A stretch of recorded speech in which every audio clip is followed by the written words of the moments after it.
Ubay-ubay na usab ng mga kalihukan ang padayon nga gitagad ug yatiman ni Gobernador Ruel Ragay digamo nini ang padayon nga pagdumala sa rendas pangagamanan sa kagamanan probinsyal sa Negros Oriental. Kini mo'y unod sa padayon nga hugna sa programang Provincial Report nining tuig 2017, Mayo 6 nga edisyon. Gipaabot ni Gobernador Digamo iyang pasalamat ngadto sa Bureau of Fire Protection kun BFP subay sa nanali nining aksyon pagtubag sa alarma sa posibleng sunog unta nga mahitabo sa Capitol Building Baguhay lang. Daling gitubag sa mga bumbero ang taho kalabot sa mong alarma human nakita ang pag-aso sa usa sa mga suga sa Capitol Building. Hinuon kini natagan og inisyal nga lakang sa mga naka-duty nga gwardiya sa Capitol Building pinaagi sa pagbuga sa gigikanan sa aso sa naka-standby nga fire extinguisher.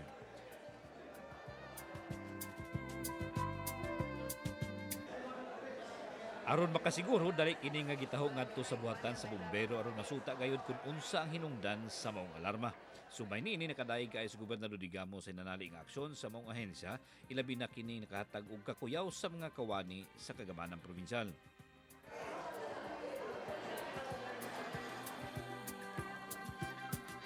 Gipaabot usab ni Gobernador Digamo yung pagdaig sa mga gwardya nga naka-duty subay sa mayong response sa potensyal unta nga disgrasya sa Capitol Building. Menong danon kayo nga andam ang si bisan kinsa sa kagamanan probinsyal alang sa pagtubag niini nga emerhensiya aron malikayan gayud ang kadaot sa Capitol Building. Ang bisan unsa nga buhatan sa Kapitolyo menong danon tungod kay kini giilaman nga kritikal nga pasilidad isip mao ang sentro sa gahom sa pangagamhanan sa kagamanan probinsyal sa lalawigan sa Negros Oriental.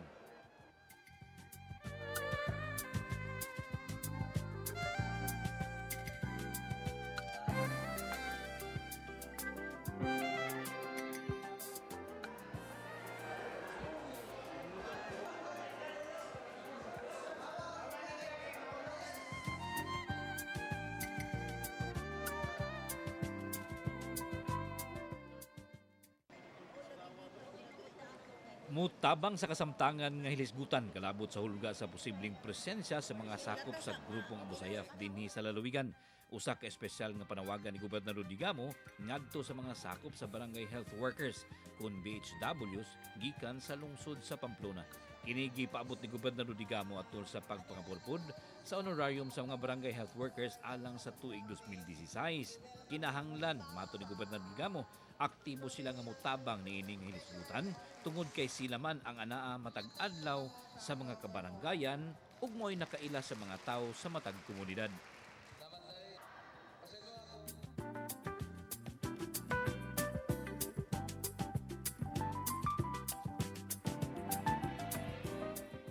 Mayor, this is everybody's concern. Ato ni tanan. Murag namong taga Pamplona, kaila kunya murag magkaduda ang panglihok-lihok, i-report na yun na sa inyo ang kapulisan. E basin niya og maulahin na ta. So ato ni siya ibutang yun sa atong una-una.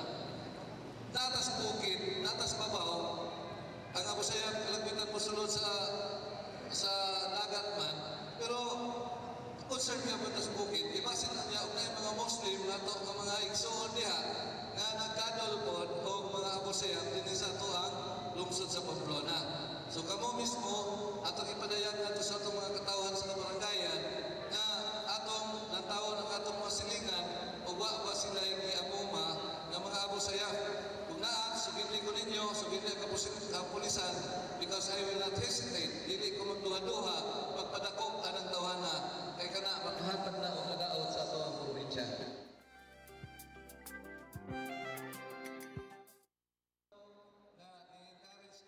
Samtang sarang hilisgutan, gipasalig ni Gobernador Digamo ngadto sa mga sakop sa barangay health workers nga dili lamang gayud ang ayan nga mobati og mga kabalaka tungod kay kanunay man nga galantaw ang kagamanan probinsyal alang sa paghatag sa ilang mga kaayuhan.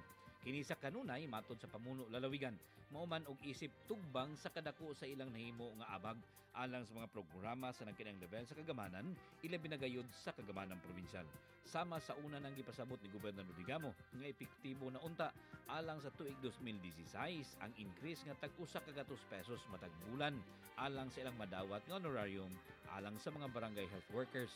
apan gikasubo sa pamuno lalawigan nga tungod sa kanisnati nga kakulian sa maong lakang sa kagamanang probinsyal, magpabilin lamang usa nga samang kantidad ang ilang madawat nining higayuna.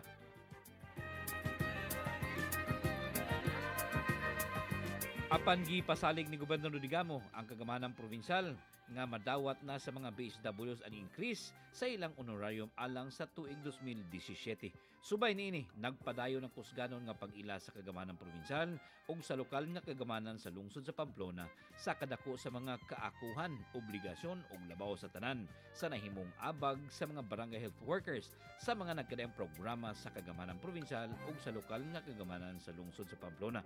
Kini partikular na alang sa mga serbisyo sa mayong palawas, ang kalabot sa tukma nga pagatiman sa pamilya ug uban pang manghinisgutan sama sa pagatiman sa kalikupan, disaster management ug ang kalabot sa kahusay ug kalinaw sa nagkanang dapit ning lalawigan. Gani, plano usab sa lokal nga kagamanan sa lungsod sa Pamplona nga mopataas sa ilang gahin alang sa honorarium sa mga BHWs.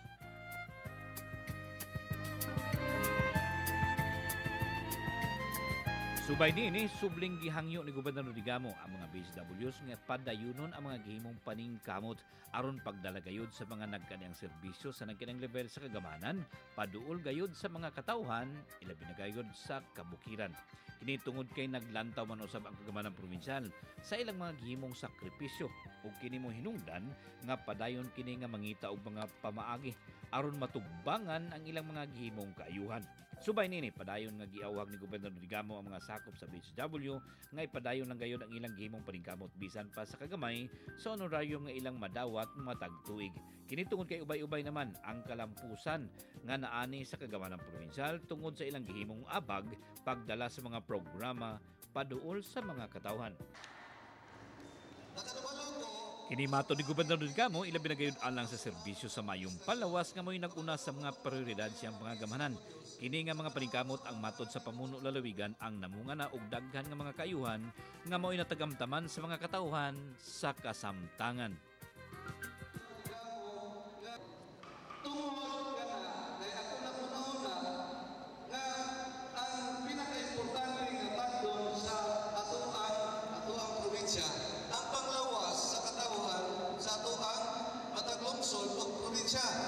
Kaya kung dili na ito matagal ang panglawas sa katawhan, luya ang atong pag-usad sa pag-develop ani ato ang probinsya. O nauna-una na ko na ang BHWs mo kini akong kaabag kay ang mga programa sa probinsya para sa panglawas sa atong mga katawhan, dili na ko na madalang akura usab. Mao na maginahanglan ko ninyo sa munang igo laman nga ato kong tubangan. Dili na pwedeng ako kayo kung mas dako ni sila ha.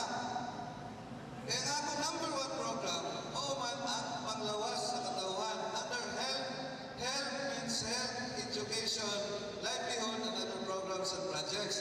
So ang panglawas sa katawhan, kinahanglang unang tagdon niya BHWs ang akong kaabag ni anak.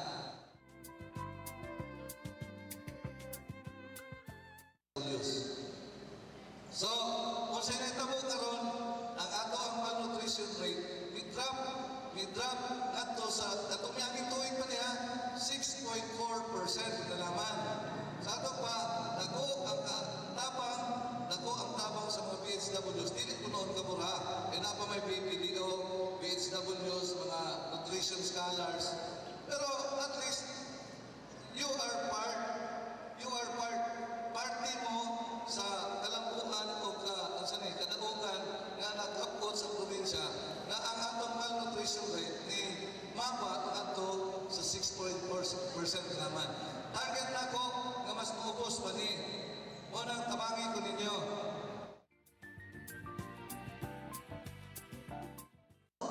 Kaning sa gisulti ni Governor Ganiha, kaning inyong trabaho, di man ni natong matawag og sweldo. Naagid nang gitawag og spirit of volunteerism, spirit of real and true concern sa atong kasilinganan ug asa tang bariyong hagikan, asa tang barangay hagikan. Kada bang kinaiya nga di ta kalantaw nga ang atong kasilinganan sa atong barangay dunay mga mulong panglawas nga dili ta maskin man lang og tunol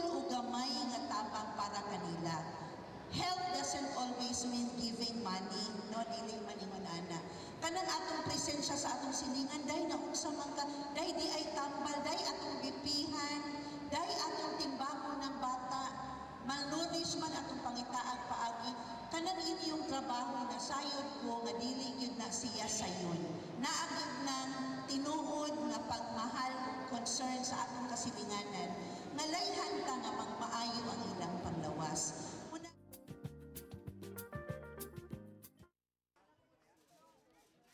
Nagpadayon gihapon ang kusganon nga lakang sa kagamanan probinsyal pagdalagayod sa mga batakan nga serbisyong medikal sa bisan asang dapit ning lalawigan. Kini pinaagi sa nahimo ng usa sa mga mahinungdanon nga kalihukan sa kagamanan probinsyal nga mao ang sunod-sunod nga medical, dental, surgical ug lakip na gani ang alang sa kahayupan. Baguhay lang, gidala na usab sa kagamanan probinsyal ang laing hugna sa medical, dental ug animal welfare mission sa barangay 8 sa Dakbayan sa Dumaguete. Ubay-bay gayud ka mga katauhan ang positibong mitubag sa libreng mga serbisyo nga gidala sa kagamanan probinsyal alang sa mga katauhan nga doon na usab gikan sa mga silingan nga kabaranggayan.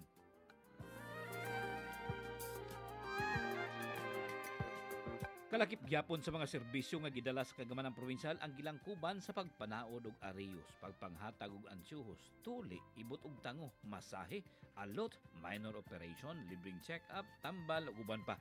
Gani kini mas gipalaptan pa pinaagi sa serbisyo sa mobile clinic, ECG ug uban pang mga serbisyo nga wala sa miaging hugna sa mga medical missions. Subay niini gipaabot ni Gobernador Digamo ang iyang dako kayong pasalamat sa hugpong sa mga mananambal gikan sa kagamanan probinsyal o mga personahe gikan usab sa uban pang mga buhatan sa kagamanan probinsyal nga miabag alang sa maong kalihukan. Dakong pasalamat usab ang iyang gipaabot ngadto sa mga kadagkuan sa Barangay 8 og sa mismong mga katawhan nga miduyog sa kagamanan probinsyal alang sa maong kalihukan.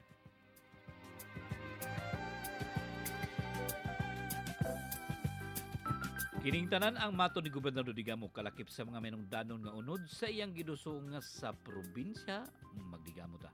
Sentro nga paningkamot isip mga behikulo alang sa pagkabot sa kalinaw kalambuan aron ang mga katawhan magpuyo nga himsog, malinawon ug malipayon.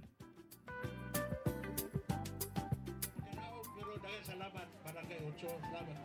Ang atong gobernador, kami magkauban iyon, kaya ako iyagi kong ihanyo. Kining atong panagtigong karon, dili ni sa ning kapaw nga pagbati sa katawan, kundi kini kasi nga pagbati ni Gobernador Digamo sa mga katawan. Siya nakakita yung panahon nakikuban ka na to karon. Taniwala sa iyang schedule nga daghan kayo karong adlaw.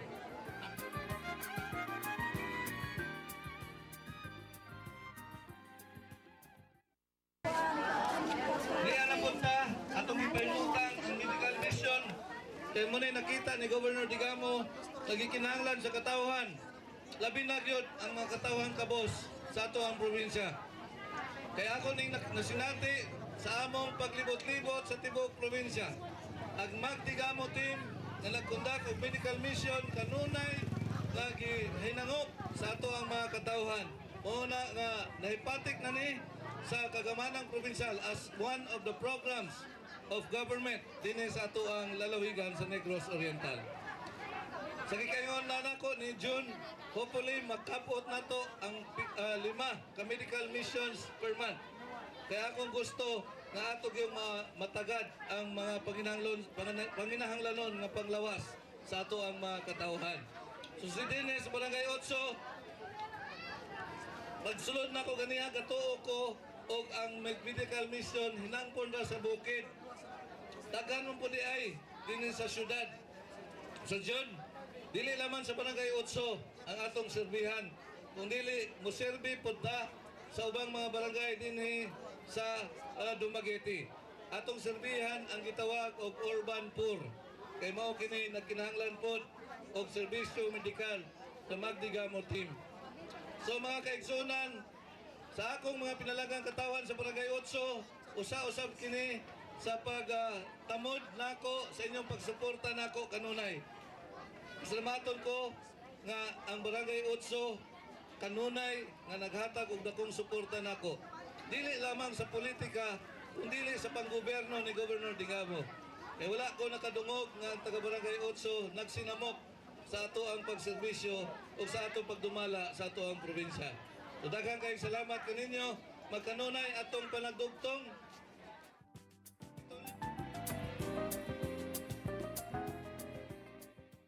Mas staff nga ni akaron daghang kayong salamat sa inyong walay kakapoy nga pagbulig o paghatag sa inyong mga